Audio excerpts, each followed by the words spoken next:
Hello everybody and welcome to Parksbros, it's Drew here, and today I have some really interesting news out of SeaWorld San Diego as they gave a small look into what we might be getting at that park in the future.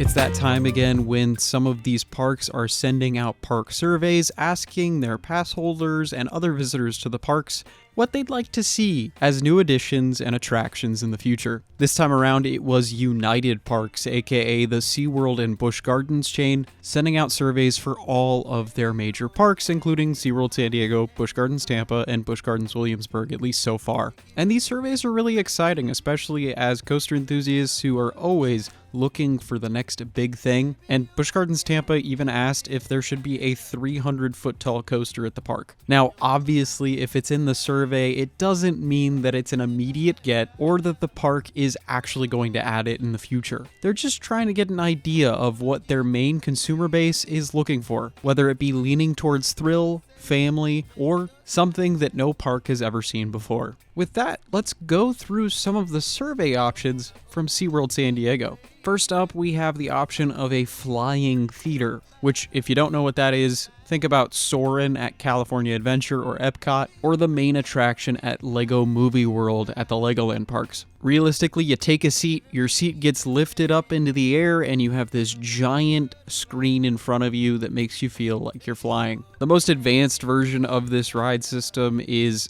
Avatar Flight of Passage at Animal Kingdom in Florida, but I do think it's an interesting ask on these surveys as it was asked at all of the parks on the surveys for the United chain so far. And to be honest, I don't think it would be a bad fit at SeaWorld San Diego. From there, they asked about dark rides and even a shooting dark ride, which again, I don't think a dark ride is ever a bad fit unless its name is Submarine Quest. Oof.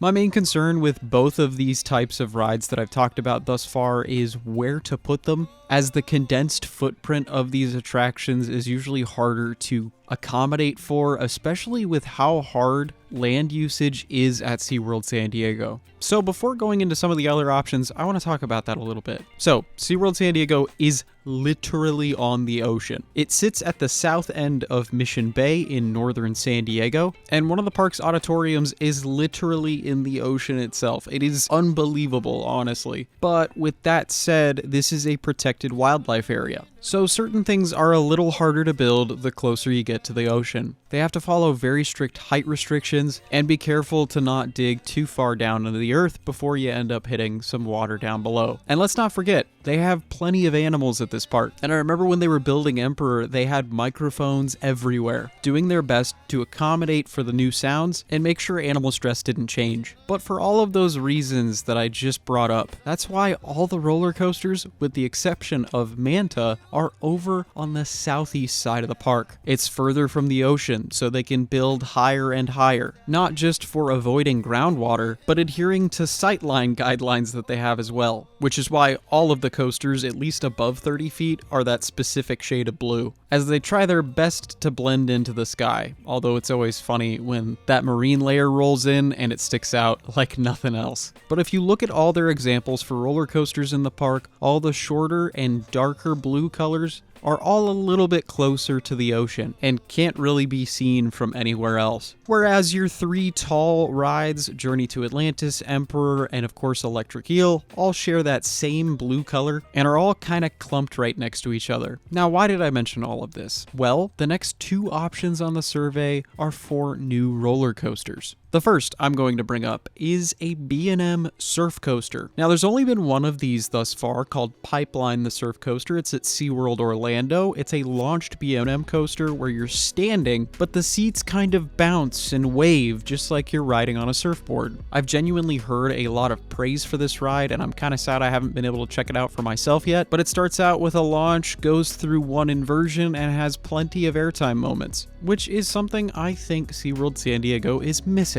I mean, looking at their ride lineup right now, you only have a couple of airtime moments sprinkled throughout rides that don't necessarily focus on it. Yes, Emperor has its amazing first drop, Electric Eel has its insane first drop, and Manta and Arctic Rescue have a couple of pops here and there. Journey to Atlantis, well, no airtime there, but you get wet. but focusing on this new ride type might be a really cool way to go. And with it being launched, it doesn't necessarily need to be that tall either, although I'm sure it would definitely breach that 30-foot tall height limit, so you can bet it'd be that same color of light blue. This is actually something I recommended for the park a couple of years ago when Pipeline originally opened, and man, it would have been so cool to have that go over the old wave entrance. I mean, dude, you'd literally be surfing the wave. But the last coaster, which I think is the more interesting option overall, not because of it being a necessarily better fit for the park, but it does give a little bit of an idea of where they're heading, especially calling themselves the coaster capital of San Diego as of the last couple of years. This ride is listed as a high-speed airtime coaster, mainly focusing on airtime, plunging down a towering first drop before surging through massive camelback hills and aggressive hammerhead turns. This, to me, is another B&M ride, more specifically a B&M Hyper coaster, just like Mako at SeaWorld Orlando. Now, I saw some people speculating this could be a Hyper GTX and all sorts of things like that, but to be honest, with how great a relationship B&M and SeaWorld have had as of recent, this, in my mind, could just be a shorter Hyper coaster. Or, if it's underneath 200 feet, a mega coaster, if you will. Also, looking at the concept art, not that this concept art actually means anything, it definitely looks more like a B&M than not. I will say, I am personally pretty disappointed that United Parks is using AI for this. Like, they literally could have just used a picture of Mako, just like they used Pipeline for the other coaster. Like, it would have taken less time, resources, and it would have looked better too. Like, what is this ride layout? It's kind of infinite. Anyway, anti-AI rant over. I gotta say, having a hyper coaster, or at least a hyper style coaster, would also be an amazing fit at this park. Having it go as tall as it could might not make it the tallest hyper. If anything, it would make it the shortest by B&M. Taking over more of that parking lot space, it would be amazing going over the front entrance. Also, with how these layouts end up coming out with these B&M hypers, it could sprawl throughout a lot of the park. But to be completely honest, as a coaster lover, I would love to see either of these options at the park. I think they'd fit perfectly. Now, you might be wondering, where would they go? Well, let's look at the maps. My assumption would be that they take out more of the parking lot space. Yes, it does make the layout a little awkward, to say the least, once you get over towards Emperor, but space-wise, height-wise, it's kind of the only place that really makes sense unless you're taking out large animal exhibits. That, or having the station closer to the ocean and having the lift hill